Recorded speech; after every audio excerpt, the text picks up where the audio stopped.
To make it more convenient to read, save, and share documents, we may need to convert a Word document to images. Take this document as an example. Click Tools and select Export Images in the File tab. Two ways of exporting images are available: File to Long Image and Export Images. Select File to Long Image.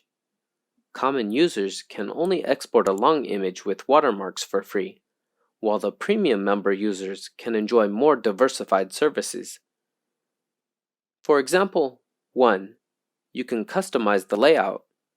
Click Layout and select the desired layout.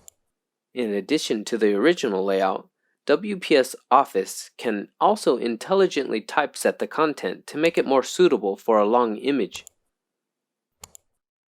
2, you can also customize the watermark.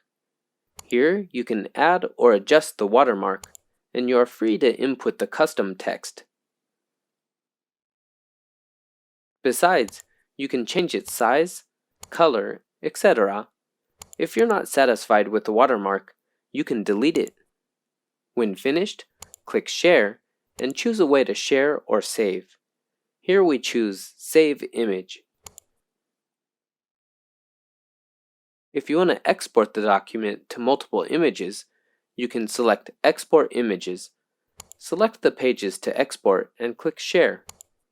Note that the premium members can export images with higher resolution and no watermarks. Click Share and choose a way to share, and then you can get multiple images. More powerful functions are available on WPS Office for PC, and you're recommended to explore.